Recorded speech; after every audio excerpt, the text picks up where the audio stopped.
नमस्कार, मैं हूं आपके साथ शुभांगी सिंह और बंसल न्यूज की खास पेशकश में आपका स्वागत है। जैसा कि आप जानते हैं कि आयुष्मान में हर बार स्वास्थ्य संबंधी समस्याओं पर खास जानकारी दी जाती है। इस कड़ी में आज हमारे साथ डॉक्टर विनीता रामनानी जुड़ गई हैं, जो बंसल हॉस्पिटल में consultant ophthalmic surgeon and glaucoma specialist हैं। डॉक्टर विनीता, आपका बहुत बहुत स्वागत है हमारे कार्यक्रम में। नमस्कार, धन्यवाद। तो आज हम बात करेंगे ग्लूकोमा से कैसे करें आंखों का बचाव के बारे में, और जिसके बारे में जानकारी देंगी डॉक्टर विनीता रामनानी। साथ ही अगर आपकी भी आंखों से जुड़ी कोई समस्या है तो आप हमारे नंबर लगातार आपकी टीवी स्क्रीन पर फ्लैश हो रहे हैं, आप इन पर कॉल कर सकते हैं और अपने सवालों के जवाब डॉक्टर विनीता रामनानी से जान सकते हैं। डॉक्टर विनीता, सबसे पहले मैं आपसे यही जानना चाहूंगी कि ग्लूकोमा यानी कांच बिंदु होता क्या है? जी बिल्कुल शुभांगी, जो जनवरी मंथ है इसको ग्लोकोमा अवेयरनेस मंथ के रूप में मनाया जाता है। और ये एक ऐसी आंखों की बीमारी है जिसमें मरीज को कुछ पता ही नहीं रहता है और धीरे धीरे करके मरीज अपनी आंखों की रोशनी खोने लगता है। इसमें आंखों का दबाव बढ़ता है और देखने वाली नस जो है वो कमज़ोर होती है और अंत में वो नस सूख जाती है, जिसकी वजह से पेशेंट को अंधत्व का शिकार होना पड़ता है। और जो फील्ड में परिवर्तन होते हैं, मतलब मरीज को साइड से दिखना कम होता है और अंत में वो बीच का भी दिखना बंद हो जाता है। डॉक्टर विनीता, अगर बात करें इस बीमारी की, तो इस बीमारी की जानकारी होना क्यों आवश्यक हो जाता है? जैसा कि शुभांगी मैंने बताया कि इसमें अवेयरनेस इसलिए ज़रूरी है कि अगर हमने इस बीमारी को समय रहते पहचान लिया और उसका इलाज करवा दिया, जो बहुत आसान है, तो हम रोगी को अंधत्व से बचा सकते हैं। अर्ली डायग्नोसिस हुआ और प्रॉपर ट्रीटमेंट हुआ तो पेशेंट को हम नॉर्मल विज़न भी दे पाते हैं। पर क्योंकि इस बीमारी की अवेयरनेस नहीं है, मरीज को इस बीमारी के कई बार लक्षण नहीं दिखते हैं, तो इसलिए वो बीमारी अंत में पता चलती है जब मरीज ऑलरेडी अपनी 80 से 90% या कई बार 100% रोशनी खो देता है और उसके बाद वो अस्पताल में डॉक्टर के पास आता है। और अनफॉर्चुनेटली ग्लोकोमा एक ऐसी बीमारी है जिसमें हम मरीज की खोई हुई रोशनी को वापस नहीं कर सकते, लेकिन हम मरीज की बीमारी की रोकथाम करके उसके विज़न को वहीं संभाल सकते हैं। जितना खोया है वो चला गया, लेकिन जो आगे बचाव ज़रूरी है कि जितना है उसको संभाला जा सके, इसलिए अवेयरनेस या जानकारी होना बहुत ज़रूरी है। बिल्कुल, और डॉक्टर विनीता से आप जुड़ सकते हैं अगर आपको भी आंखों से रिलेटेड कोई भी समस्या है, आंखों से जुड़ी कोई भी बीमारी है, तो आप सीधे डॉक्टर विनीता से जुड़ सकते हैं। हमारे नंबर लगातार टीवी स्क्रीन पर फ्लैश हो रहे हैं, आप कॉल कर सकते हैं, डॉक्टर विनीता से सलाह ले सकते हैं। डॉक्टर विनीता, अगर बात करें ग्लूकोमा की, तो ग्लूकोमा का जो खतरा है वो किन लोगों को होता है और किन लोगों को ज़्यादा होने की संभावना है? शुभांगी, ये तुमने बहुत अच्छा सवाल पूछा, क्योंकि सब लोग तो ग्लोकोमा के बारे में जांच नहीं करा सकते या अवेयर नहीं हो सकते। तो कुछ हाई रिस्क ग्रुप कहलाते हैं जिनको इस बीमारी की जांच करवाना, जानकारी होना बहुत ज़रूरी है। सबसे पहला है 40 साल से बढ़ी हुई उम्र। जैसे जैसे उम्र बढ़ती है मोतियाबिंदु का खतरा बढ़ जाता है, क्योंकि ये अंधत्व की नंबर 2 बीमारी है। सबसे पहली बीमारी है मोतियाबिंदु, जो बढ़ती उम्र के साथ में होती है और लगभग 60% लोगों में देखी जाती है, जो आँखों की नज़र कम होने से पीड़ित रहते हैं। सेकेंड नंबर पे आता है ग्लोकोमा, जिसमें कि उसका परसेंटेज है 12.8%। जब रोशनी किसी की 40 साल के बाद कम हो रही है तो उनको करीबन 12 से 13% चांसेस हैं कि ग्लोकोमा हो सकता है, और 60 साल के बाद ये ज़्यादा हो सकता है। तो 40 साल की उम्र के बाद सबको अपनी सालाना जांच करवाना चाहिए, नंबर 1। नंबर 2, अगर आपकी फैमिली में किसी को ग्लोकोमा है, जैसे कि आपके पेरेंट्स को ग्लोकोमा है, चाचा जी को, बुआ को, ये हेरिडिटरी ट्रेंड है, तो अगर आपके भाई या बहन को ग्लोकोमा है तो आपको भी ग्लोकोमा होने की संभावना बढ़ जाती है। तो उन लोगों को भी टेस्ट कराना चाहिए। और एक एंगल क्लोजर वैरायटी होती है जिसमें कि अगर वो समय रहते पहचाना तो लेज़र से हम इस बीमारी को आने से रोक सकते हैं। थर्ड होता है सेकेंडरी वैरायटी ऑफ ग्लोकोमा, जिसमें कि मरीज को कभी कोई चोट लगी हो, आंखों का कोई ऑपरेशन कराया हुआ हो, आंखों में सूजन हो जिसकी वजह से आंखों का प्रेशर बढ़ गया और सेकेंडरी ग्लोकोमा हो गया। ये अक्सर एक आंख में होता है। और आखिरी है जो कहलाता है ड्रग इंड्यूस्ड, यानी कि कोई दवाइयों के सेवन से, जैसे कि स्टेरॉइड आमतौर पर अस्थमा वाले मरीज लेते हैं इन्हेलर के रूप में, या कई बार वो कैप्सूल्स लेते हैं या इंजेक्शंस लेते हैं, तो भी वो आंखों का प्रेशर बढ़ा सकते हैं। अगर वो स्किन क्रीम लगा रहे हैं स्टेरॉइड की तो भी वो खतरनाक साबित हो सकती है। तो इसलिए स्टेरॉइड वाले पेशेंट्स अपनी आंखों की ग्लूकोमा की जांच जरूर कराएं। डॉक्टर विनीता, अगर बात करें इनिशियल सिम्टम्स की, तो ऐसे क्या सिम्टम्स होते हैं जो बताते हैं कि कोई मरीज है जिसको ग्लूकोमा हो गया है? देखिए, शुरुआती कोई लक्षण नहीं होते हैं। मरीज को इस बीमारी का पता उनकी रेगुलर आई टेस्ट के दौरान होता है। मतलब वो अपने पढ़ने का चश्मे का नंबर चेक कराने गए, तब उनको पता चला कि उनकी आंखों का प्रेशर बढ़ा हुआ है और उनकी नसें कमज़ोर है और डॉक्टर उनको ग्लूकोमा डायग्नोस करता है। पर कुछ मरीजों में, स्पेशली जो एंगल क्लोजर वैरायटी वाले मरीज होते हैं, उसमें आंखों का दबाव क्योंकि अचानक से बहुत ज़्यादा बढ़ जाता है, तो आंखों में दर्द, सिर में दर्द, लाइट के चारों तरफ इंद्रधनुषी गोले यानी रंगीन रेनबो जैसा दिखना। कुछ पेशेंट्स को तो इतना सीवियर पेन होता है आंख में कि उनको वॉमिटिंग होने लगती है, क्योंकि जो नॉर्मल आंखों का प्रेशर होता है वो 10 से 20 मिलीमीटर होता है, तो वो अचानक से अगर 40, 50, 60 हो गया तो इतने हाई प्रेशर में मरीज को सर दर्द, वॉमिटिंग होने लगती है। और ऐसे में कई बार कंफ्यूजन भी हो जाता है मरीज को, वो ये सोच ही नहीं पाता है कि उसको जो सर में दर्द है और जिस तरीके की वॉमिटिंग या तकलीफ हो रही है वो शायद आंखों की वजह से है। तो ऐसे एक्यूट एंगल वाले मरीज जिनको इतना सीवियर अटैक आता है, कई बार वो जनरल डॉक्टर या न्यूरोलॉजिस्ट के यहाँ जाके भर्ती हो जाते हैं और फिर कई दिनों बाद उनको पता चलता है कि मुझे तो उस आंख से दिख भी नहीं रहा है। तब समझ में आता है कि जो अटैक हुआ था वॉमिटिंग का और हेडेक का, वो एक्चुअली में एंगल क्लोजर ग्लूकोमा का अटैक था। तो अगर किसी मरीज को आंख में दर्द या सिर में दर्द है, उनके यहाँ फैमिली हिस्ट्री है ग्लूकोमा की, तो वो अपनी आंखों की जांच जरूर करवाएं। डॉक्टर विनीता, इसी बीच हमारे साथ कॉलर जुड़ गई हैं ग्वालियर से कविता जी। कविता, आप सवाल कर सकती हैं डॉक्टर विनीता से।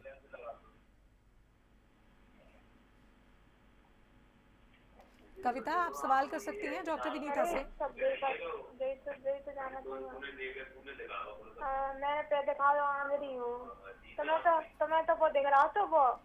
डॉक्टर विनीता, अगर बात करें ग्लूकोमा के रोगियों की, तो किस तरह की जांचें ग्लूकोमा के रोगियों की जाती है? जैसा कि शुभांगी मैंने बताया कि जो हमारा ग्लूकोमा है वो बढ़ा हुआ प्रेशर है, तो जैसे हम ब्लड प्रेशर नापने के लिए एक मशीन यूज़ करते हैं, उसी तरह से आँखों का प्रेशर नापने के लिए भी मशीन होती है जिसका नाम है टोनोमीटर। जो टोनोमीटर है वो भी कई प्रकार के होते हैं। जैसा कि मैंने बताया कि हमारा नॉर्मल प्रेशर 10 से 20 होता है और 21 मिलीमीटर मर्क्यूरी से बढ़ा हुआ प्रेशर ग्लूकोमा की तरफ संकेत करता है।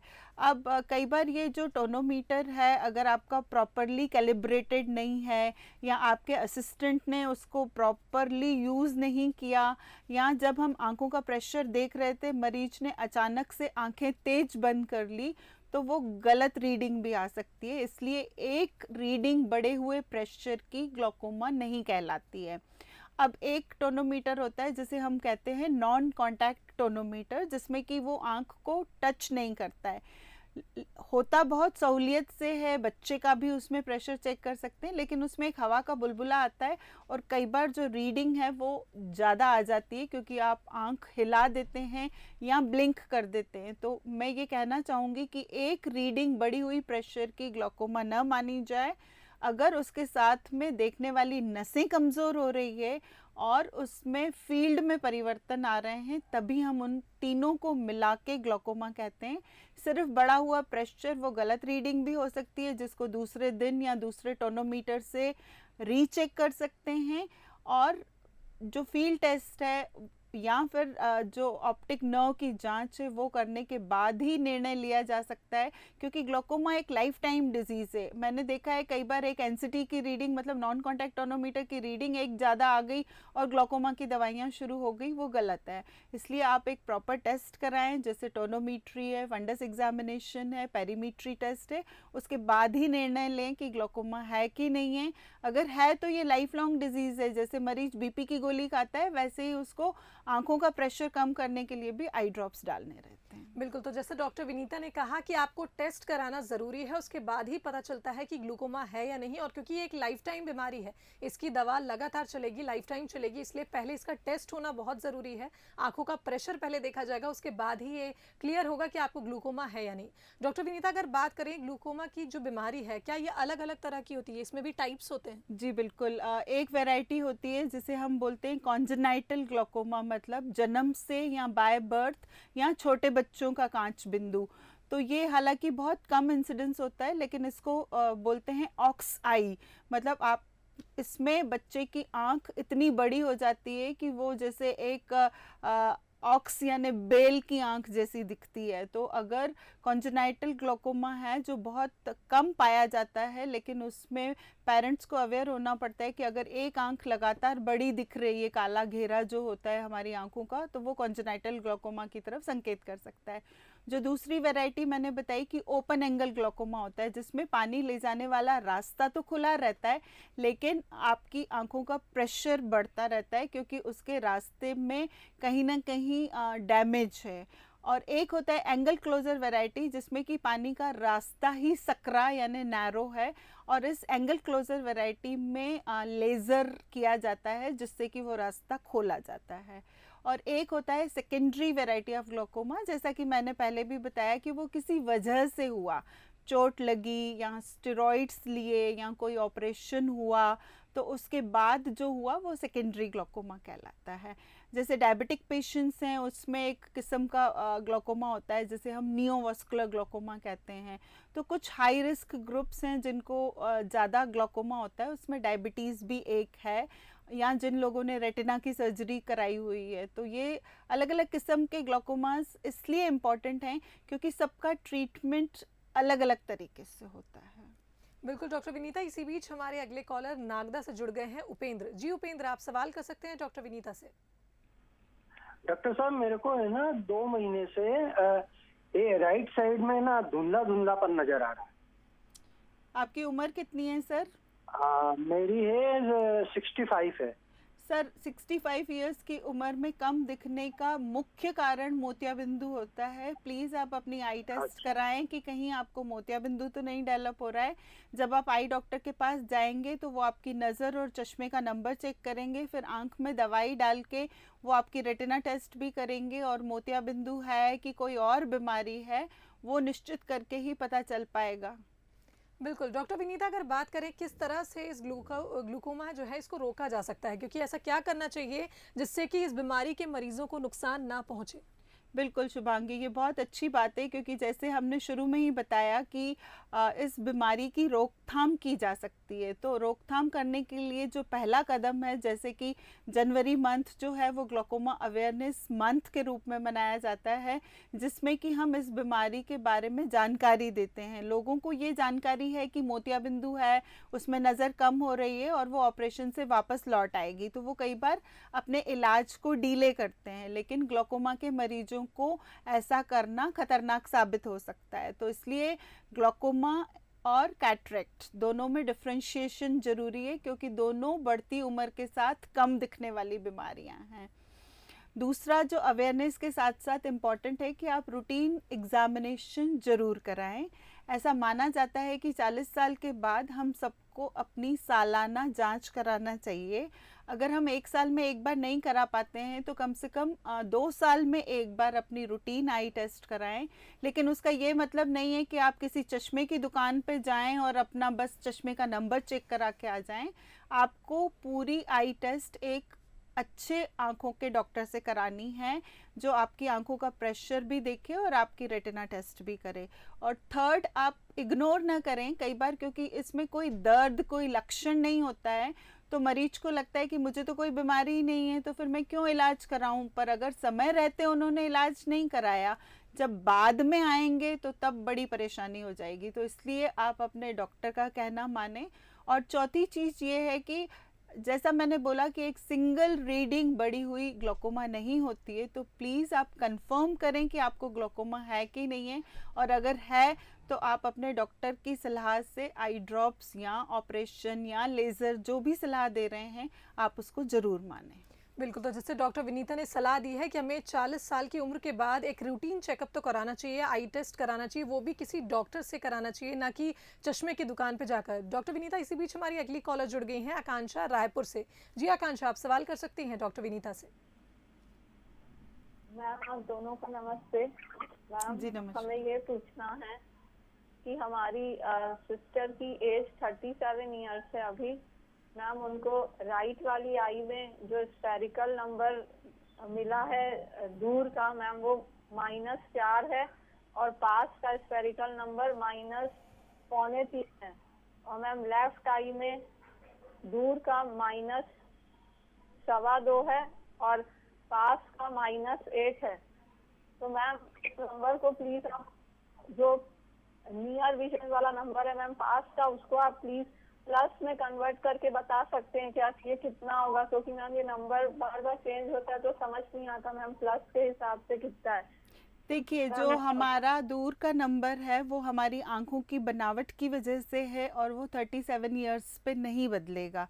आपने जैसा बताया कि राइट का जो आपका नंबर है -4 है और लेफ़्ट का जो नंबर है वो है आपका -2.75। अब ये जो दूर का नंबर है ये आपका कांस्टेंट यानी सेम रहेगा, क्योंकि 40 साल की उम्र पे आते आते हमको +1 का नंबर रहता है। तो हमारी जो दूर की माइनस की डिजिट्स हैं उसमें +1 जुड़ेगा, यानी -4 में अगर +1 जुड़ेगा तो -3 बचेगा।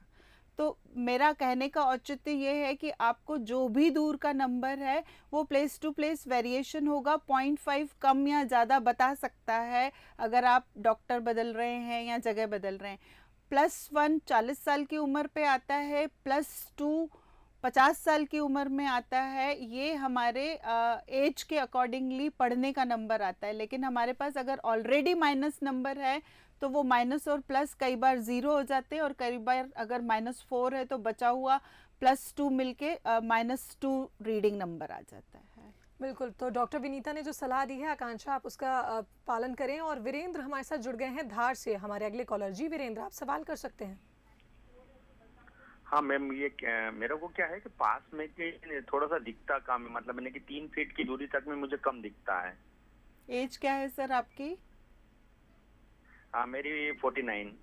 सर जैसा कि मैंने अभी प्रीवियस कॉलर को भी बताया कि हम सबको 40 साल के बाद मांसपेशियां कमज़ोर होने की वजह से एक चश्मा लगता है जिसे प्रेस्बायोपिया या रीडिंग ग्लास कहते हैं।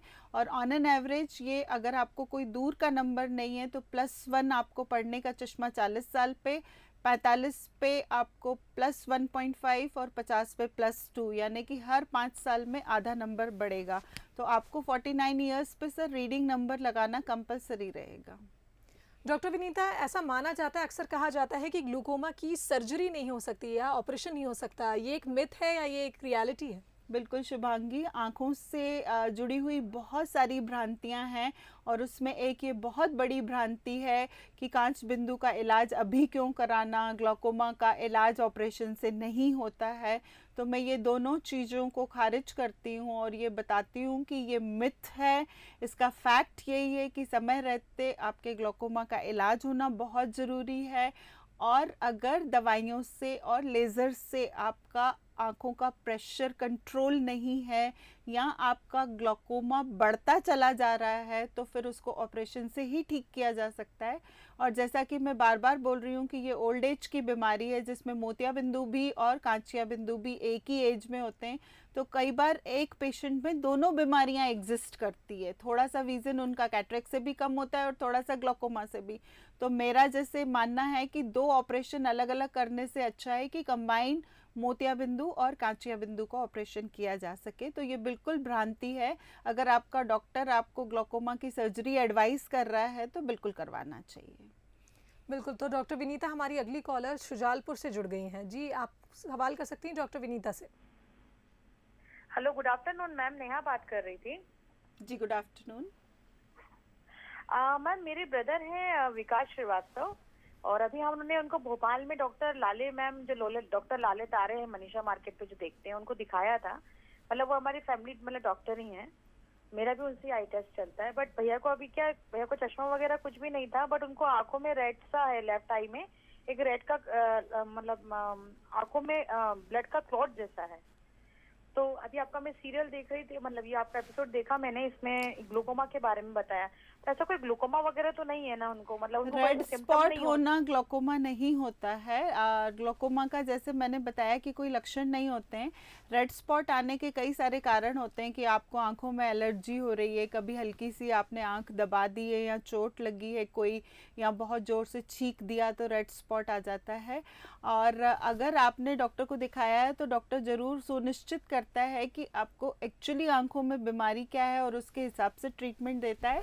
जहाँ तक रेड स्पॉट का सवाल है, वो ग्लोकोमा की निशानी नहीं है। बिल्कुल। तो डॉक्टर विनीता, जैसा कि आपने भी बताया कि ग्लूकोमा की जो सर्जरी है यानी ऑपरेशन जो है वो बिल्कुल भी मुझे लगता है एक मिथ है लोगों के मन में, और इसकी सर्जरी पॉसिबल है। अंत में आप जितने भी ग्लूकोमा के हमारे मरीज़ ये हमारा कार्यक्रम देख रहे हैं उनको क्या संदेश देना चाहेंगी? मेरा हर उस मरीज को ये संदेश है कि आप किसी भी बीमारी की डायग्नोसिस के लिए बहुत जल्दबाजी नहीं करें। आपके जो सिम्टम्स हैं वो आप डॉक्टर को ज़रूर बताएं, और उसकी अगर डॉक्टर आपको कुछ जांचों की सलाह देता है तो आप उन चीज़ों को समझें। और अगर वो कहता है कि आपको ग्लोकोमा है तो प्लीज़ आप उसको इग्नोर ना करें और उसका समय रहते इलाज कराएं। और जैसा मैंने बोला कि आप एक रूटीन सालाना अपना आई टेस्ट ज़रूर कराएं, क्योंकि ग्लोकोमा जो है वो एसिम्प्टोमेटिक डिजीज़ है, मतलब ना कोई लक्षण है पर फिर भी ये आपकी नज़र को चुपके से चुरा लेगा। तो ये स्नेक थीफ माना जाता है, और इस थीफ से बचने का सबसे बढ़िया उपाय है कि आप उसको समय रहते पहचानें और फिर उसका इलाज करा लें ताकि आप अंधत्व से बचें। एक ये मिथ है कि डॉक्टर ज़बरदस्ती डायग्नोस करता है, तो डॉक्टर को आपकी डायग्नोसिस जल्दी करने में फ़ायदा आपको ही है। मुझे नहीं लगता कि किसी भी डॉक्टर को बीमारी देने का शौक़ है। बीमारी पहचान के इलाज करवाना ही डॉक्टर का मेन उद्देश्य रहता है। और अगर कई बार ऐसा होता है कि हमने ग्लोकोमा की दवाई लिखी और कभी ग्लोकोमा की दवाई से थोड़ा सा रेडनेस आँख में आए, क्योंकि कई बार दवाइयों की रिएक्शन हो सकती है, तो वो आप अपने डॉक्टर को ज़रूर बताएं। और हर साल अपनी रूटीन टेस्ट के अलावा जो ग्लोकोमा के मरीज हैं उनको तो हर 2 या 3 महीने में दिखाना है कि उनका ग्लोकोमा कंट्रोल है कि नहीं है। प्रेशर चेक कराना, फील्ड टेस्ट कराना या ओसीटी कराना, ये टेस्ट होते हैं जिसके ज़रिए वो पता कर पाते हैं कि आपका ग्लोकोमा कंट्रोल्ड है कि नहीं है। ग्लोकोमा पहचानना और फिर ग्लोकोमा को कंट्रोल में रखना, ये 2 बहुत इंपॉर्टेंट एस्पेक्ट हैं। तो इसलिए आप ग्लोकोमा एक्सपर्ट के पास ही जाइए। अगर आपको कोई आई टेस्ट में ये बोलता है कि आपको ग्लोकोमा है तो बिल्कुल आप अपनी सिटी के किसी ग्लोकोमा एक्सपर्ट को ज़रूर दिखाइए। जैसा कि मैंने बताया कि ये लाइफ लॉन्ग डिजीज़ है, तो जल्दबाजी डायग्नोसिस में मत करिए। जी डॉक्टर विनीता, आप हमारे कार्यक्रम में आई और आपने इतनी सारी सलाह दी। ग्लूकोमा के लेके जो एक मिथ था लोगों के मन में कि उसकी सर्जरी पॉसिबल नहीं है, वो भी इस बारे में भी आपने हमें जानकारी दी, इसके लिए बहुत बहुत धन्यवाद। नमस्कार, धन्यवाद। तो इसी के साथ हमारी खास पेशकश में फिलहाल इतना ही। कल फिर हाजिर होंगे एक नई स्वास्थ्य संबंधी समस्या को लेकर, साथ ही बताएंगे उसके उपाय। दीजिए इजाजत, नमस्कार।